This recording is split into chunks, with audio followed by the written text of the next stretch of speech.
Welcome to the Impact Maker's Journey from Passion to Profits, the podcast showcasing heart-centered coaches, experts, and energy healers who are on a mission to change lives and create meaningful success doing what they love. I'm your host, Wendy Vaughn, business success coach and founder of Impact Maker Coaching. And I've got to be honest, the path from passion to profits is rarely easy, but it's always filled with growth, clarity, and surprising rewards. Now, each week I sit down with inspiring impact makers who have turned their knowledge and wisdom into thriving businesses that are making a meaningful difference for others. I will explore their personal and professional journeys, how they found their calling, and how they continue to stay aligned with their passion along the way. So if you're here to expand your vision about what's possible for yourself, you're in the right place. So join me as we discover the positive ripple effects created by today's guest. All right. Hi there. I have as my guest today, Gwyn Davis. Now, Gwyn is a neuromuscular therapist and Qigong instructor who helps people who are struggling with chronic pain and trauma. So welcome, Gwyn. I am so excited to have you as my guest today. Thank you. It's great to be here. I appreciate being invited on. Yeah, absolutely. And I'm really looking forward to just learning more and discovering more about, not only this work you're doing, but also the journey that you've been on as an entrepreneur. Because, what's interesting is that each entrepreneur's journey is a bit unique, right? Everybody has different things that prompt them to jump out of the plane. Is that a right word? And typically it includes lots of opportunities along the way for personal growth as well as business growth. Do you agree? I for sure agree with that. Yes, Yeah. it's been a journey personally, and I learn from my clients as much as they learn from me, I think. Yeah, it is kind of a fun byproduct of it, right? We get to not only learn more about ourselves, but through working with others. So, and let me just ask you: are you the same person now as you were when you started out? In your qigong expertise and uh, neuro Neuromuscular therapy. muscular. Yeah, it's difficult for me because I don't think of my brain being muscular, so that's why I have that little glitch. But anyway, are you the same person now as when you started out on this journey? Not at all. So much has changed. Yes. Yeah. Yeah. And basically at the end of the day, the thing that unites us all is that firm dedication and commitment to making a meaningful difference for others. But the journey from passion to profits is definitely not an easy one. So I'd love to hear just a little bit more. So curiously, how long have you been an expert within these areas, the neuromuscular as well as qigong? Yeah. So I started in neuromuscular therapy a little over 20 years ago. Oh, That's when my massage career really started. Was in 2003 was when I went to school for massage, and then shortly thereafter, 2005 to 2008, I was studying the neuromuscular aspects of it. And so, yeah, then you were mentioning your brain tied to the muscular system. Our brain sends those messages, and they receive firing back and forth. Our central nervous system is the brain and spinal cord, which is what I'm kind of an expert in now, if you will. And yeah, and the Qigong has been more of a recent 5 years that I've been really teaching it. I've had a personal practice for much longer, but just 5 years that I've been fully inundated in it. see, yeah, that's great. That's great. Well, I know that there's an overall evolution going on in terms of just stepping into ways to support ourselves to enjoy more wellness and living in that space of having chronic pain or dealing with trauma is definitely something that warrants some expert support. So what prompted you to pursue this passion and start this journey to become an expert in your niche? Well, interestingly, I just was a personal trainer is what I had started out doing. Even before that, I went to school for psychology, and Ah, in my last year of school, and really even at that, I was specializing in the, biopsych stuff, so the physiology aspect of psychology. And um, but it's like I was in my 20s and my life was a little bit of a wreck. And Mhm. I was like, man, I don't want to work with people's minds. That's way too complicated. I'll work with their bodies. We were doing experiments on like, um, cortisol levels and blood pressure and heart rate around stressor tasks. So even in college, I was studying the nervous system, and actually, it's the parasympathetic nervous system specifically. And that's kind of our rest and digest center, like calming down. So Mhm. starting out with that was just kind of happenstance. The professor I worked with paired me with this study. And in looking at that, I was just like, interested in the physiology of it, like how our bodies worked. So I Right. kind of abandoned the aspect of the mind. I'm like, I'm not going to deal with that. And then went to just like going into personal training, and then met someone who was a massage therapist that really influenced me. And then I just found a group that I was working with doing the holistic lifestyle coaching and exercise coaching. And they pointed me in the direction of St. John's at the time method, and they specialized in neuromuscular therapy. So I took that path, and my practice has just grown from there. As I got more into the Qigong aspect, I've been bringing in more of the, traditional Chinese medicine practices as well through my practice. So I'm blending now the neuromuscular therapy as well as kind of traditional Chinese medicine. The little bit that I know, not as formally trained in that, still new to that one.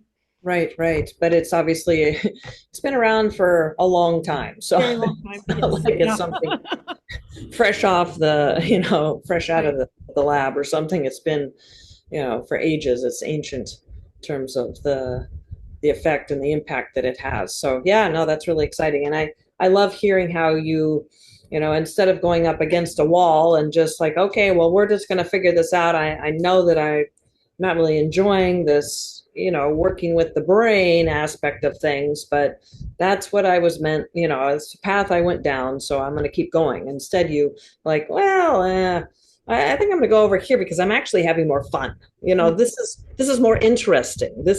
I like this, and that's one of the freedoms that we get to enjoy as an entrepreneur. We get to create our own business with the modalities that bring us the most Absolutely. satisfaction and sense of fulfillment while also doing meaningful work. So curiously, when you first started out with your business, um, did you have a clear strategy in place to build your business, or did you do like most and just kind of Fumble through it. humbled through it, and there was like one client, and then it was. I'm just curious, what was your plan? Yeah, so I started out working at a gym doing the personal training side, and then I was working at a chiropractic office doing the body work side, and just slowly built clientele. So, being referred through those avenues, and then getting clients that did word of mouth and business cards. And I would go to some networking events or on site, to businesses where I could promote or, demonstrate my work and things. And so that's how I started with it. But yeah, as far as any kind of business sense at all, I had none. And really, I had that healer, just help everybody. And, I did not have, yeah, I had to have some hard knocks before I figured out how to really make it a business and honor hours and a schedule and, just the things that, Right, finances, all of it keeping that go the into it. lights on, right? Yeah, right. Yes, for sure. Yes, it is one of those things that when it's passion driven, um, sometimes we just hope that all the rest of the things are going to just magically fall into place, and then the reality hits it. No, it actually takes some clear strategies and tactics and those kinds of things to get that consistent flow of clients. Right. So now I know your specialty is working with people who are suffering from chronic pain or trauma. So, can you share with us what's a common misbelief um, that these people have that keeps them stuck in their situation of suffering versus thinking that, there's really a different opportunity or option for them. Can you just share a little bit about the things that keep people, kind of dealing instead of moving through? Yeah, I would say the first thing that came to mind when you asked that was um, outsourcing their power to doctors, to family, to teachers, to gurus, to the latest fad, to social media, and forgetting the power that we all have within. And so part of what I do, I feel like, is helping people remember um, to quiet their mind and turn within. You know, you can get ideas from other sources, but I think we within ourselves are the only one that has the answer. Mm, So we have to listen to that small, still voice, right, and get yeah, quiet. yeah, And then, yeah, that's part, and that takes a lot of trust in oneself. And yeah. what I've discovered is that through our societal conditioning, we kind of lose connection with that, Hmm. in a general sense, right? So, so if you could just like paint a little picture here for us, what's frequently or commonly going on for these people that are suffering from chronic pain or trauma of some sort that has them just finally realize that it's time to ask for help. It's time to ask for that expert guidance, such as from yourself. Yeah, I work with different kind of layers throughout the years. I used to just work one-on-one with clients, but I realized that a lot of people that come can't necessarily afford those sessions. So I've kind of layered it now to where I have the one-on-one clients, I have small groups, I have, they're like weekly series kind of thing for a certain period or individual. Big public groups. And so it gives people the opportunity to come in at a variety of places. People that come into me with the one-on-one practice, often they've run out of options. They've run out of doctors. They've run out of therapists. They've run out of people, and they don't know where to turn. And they're in a lot of pain. Emotionally, they're often depressed or really beat down because of because pain is a worthy adversary.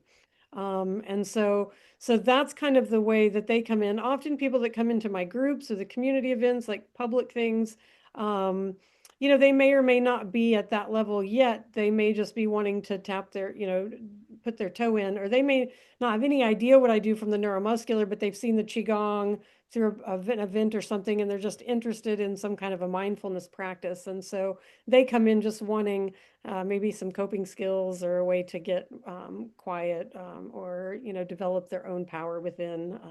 So yeah. Right. So what I'm like, I'm just what I'm hearing you saying is they're waking up every day. They're waking up with misery, with Hmm. pain that is taking their sense Joy. of enjoyment for life away. Yeah. They're into this more coping versus actually, participating or having a life that they once had. Yeah, and you were mentioning earlier about, being an entrepreneur and how it's, finding our joy and our passions and things like that is, part of the beauty of that. And that's one of the things with the people that come in, whether it's through the Qigong classes or my private practice, is to find that joy. And part of Qigong is connecting with nature and connecting with the child within. And so, these practices are about finding joy. Like right now, we're entering into the summer months, and I just sent out my newsletter today talking about how this is we're going into the summer season, which is like in TCM is like heart and small intestine meridians. And so with heart, when we're balanced in the heart energy, that yang energy, we have joyfulness. But if we are imbalanced in that, then we tend to have worry or, stress. And so it's finding these methods through these practices that I offer, gentle movement, meditation, certain cooling foods, different things that can help balance those energies, and just finding out where people are at, finding out the season that we're in, getting people back in touch with our natural rhythms. All of that is part of the process. Yeah, well, that sounds really interesting, and it makes a lot of sense in terms of just getting back into touch with the gifts around us and what we have already within us. So after working with you, what's possible? I mean, you said chronic pain. So in my mind, that means it's there is no end in sight, Right. and that's maybe a misunderstanding for me. Can you just explain a little bit? Because chronic pain, trauma, what's possible after working with you with regard to those critical elements? Well, probably my biggest success case is a girl who has been with me since she was 17 years old, and she's now in her early 30s. She was looking, her mom brought her to me because she was looking at having her entire spine fused from scoliosis. Oof. And she has now currently about a 40-degree curve in her spine. And so she was looking at, yeah, that surgery at the age of 17. And so she started out coming to me 3 times a week and then went to twice a week, went to once a week. Now she sees me about once a month. She has a home exercise program. She's never had the surgery. Wow. She's relatively pain-free. She goes through periods where things act up. But she has a lot of self-help tools that I've, shown her that she can manage it until she gets into me. And she really doesn't very often come to me, excuse me, more than that, once a month. She just recently went 6 weeks because she was doing some traveling and she was like, I'm not in that much pain, And so yeah, it's exciting to see that. Wow. And then I have other people that, come in with a problem. They see me for once a week for 6 to 8 weeks. They get better and I never see them again. Or maybe they pop in once in a while, or if they have an injury or something like that. So there's a That's range. amazing. Yeah, Yeah. that's amazing. That is it's so liberating, right? To know that there is an option. So what's the philosophy behind your methods? Wow. So my belief is kind of it came from a gentleman named Raymond Francis, who wrote a book, Never Be Sick Again. And I don't subscribe to everything in the book, but one of the things that he states that has always just really stuck with me is that there is only one disease, and that is cellular malfunction. And every disease we've put a name to comes from cellular malfunction. And there's only two reasons why a cell will malfunction. One is deficiency of nutrients in the cell, and the other is toxicity within the cell. Hmm. And so, when we look at those things, and really in Chinese medicine, they consider that, the yin yang deficiency excess of, not having the balance of those energies. And so we just, considering I have a lot of Western perspective and Eastern perspective more and more.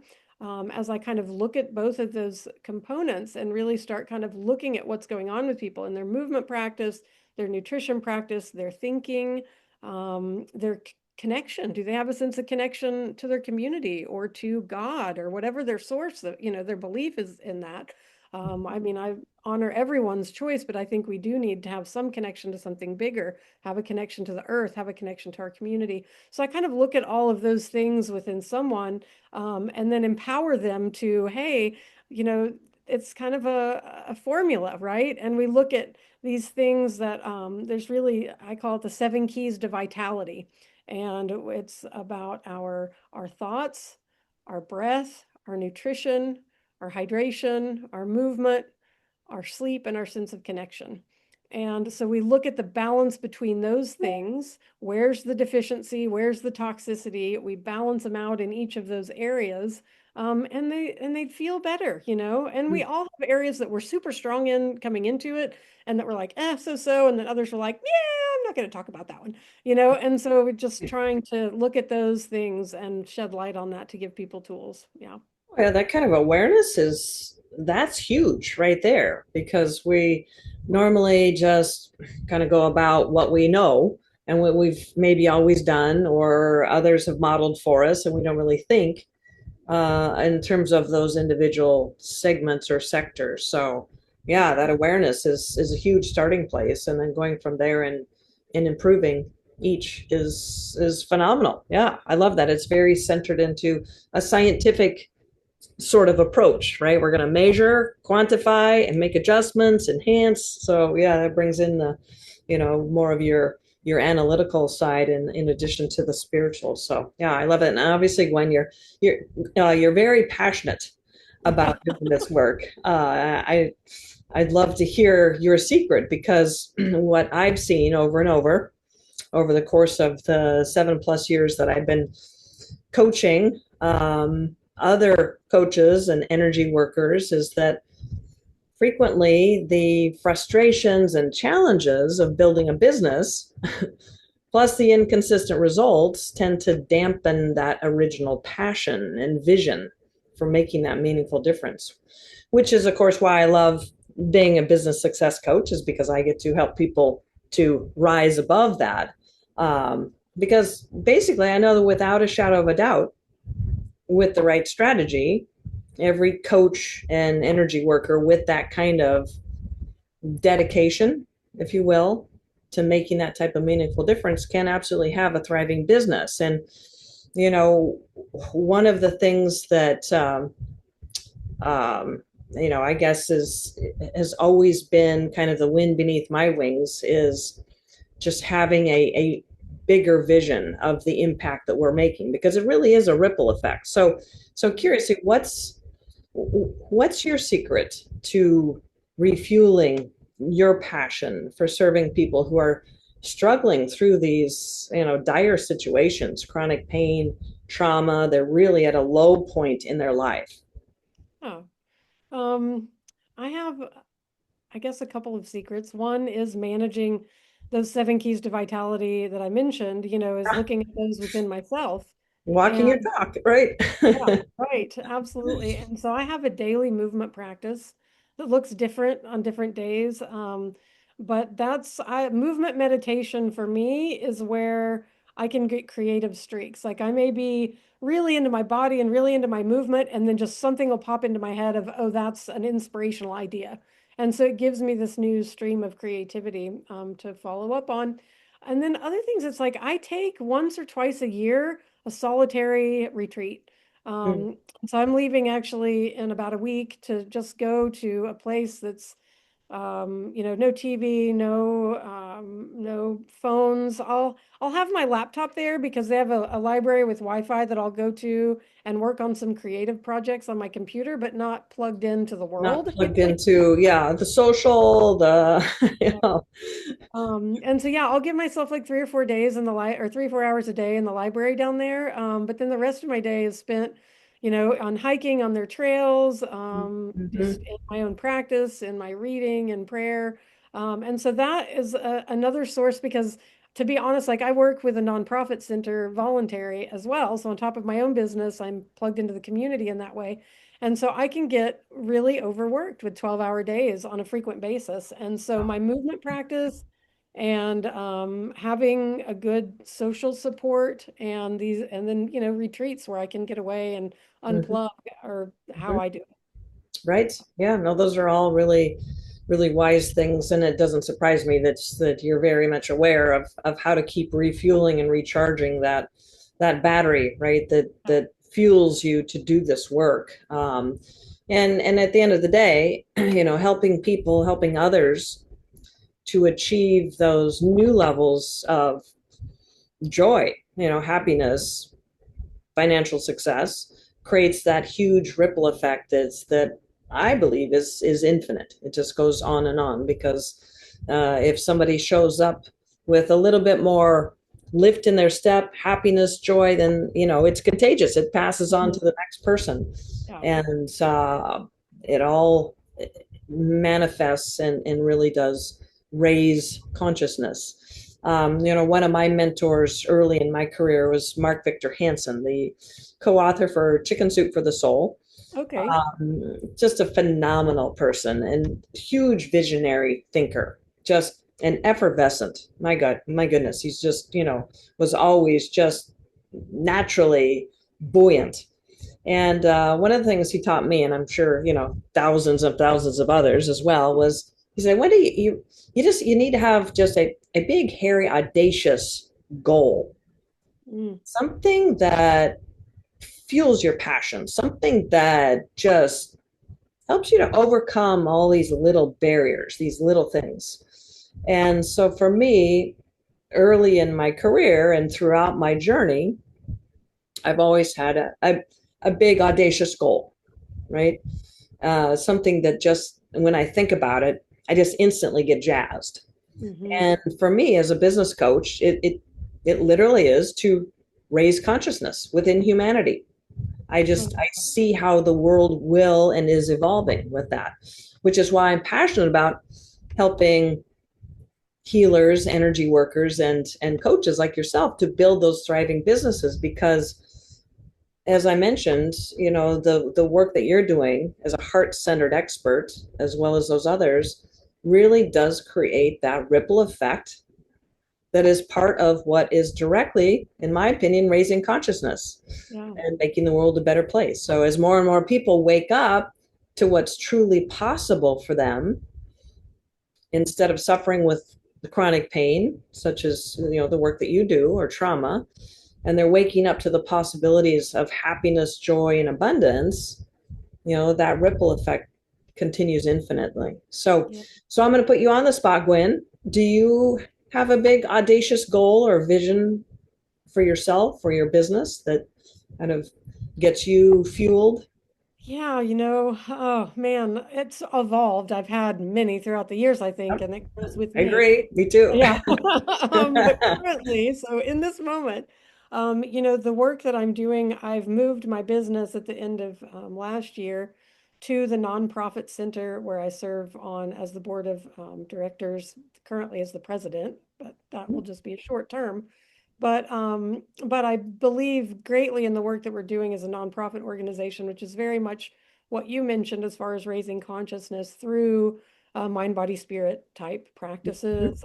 We have 9 practitioners here in the facility, and then a variety of community events. And so the big goal is as we grow this, to be able to offer retreats to, particularly, I'm interested in staff and of centers, other nonprofit organizations that are helping less fortunate populations. I've worked with survivors of human trafficking and substance abuse and a variety of, these types of populations that have different trauma related issues. But the staff, often they are survivors in themselves and have overcome a lot of hardship in their lives, and that's why they have a heart to do the work that they do. Right. But they don't have the government funding to do programs for themselves. And the compassion fatigue and the burnout for Mm, people who are doing this work to help the population, the right. underserved population, I feel like are underserved. And Yes. so my big vision is to be able to, offer like 3-day retreats or day-long retreats throughout the year that bring the staff in from these various nonprofit organizations that are doing this important work to help Mm-hmm. make sure that they're doing the self-care they need to continue the Right. work. Yeah, Yeah, that same seven different components is yeah, so needed for those that are serving others at that, really taxing level, because that is demanding work. Yeah. Well, that's awesome. I love that. I love that vision. So, um, so what is the next best step for people that are, dealing with pain, dealing with trauma, that they've realized, what, this enough is enough. What's the best next step for them if they're curious about the possibility of working with you?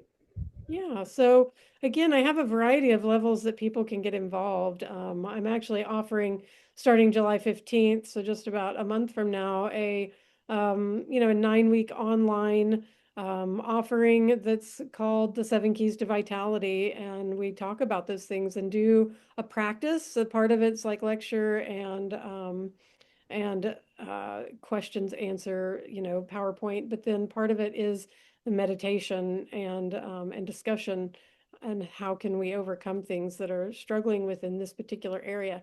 So I'd say, especially for a more non-local crowd, that's a great way to get involved. People that are here locally, I have events that I'm at all the time, but And where is here, Gwyn? yeah, sorry, yeah, that's Oklahoma City, Oklahoma. So Okay. yeah. And I'm part of the Ecstatic Dance Oklahoma City community and the Radiant Living Center nonprofit.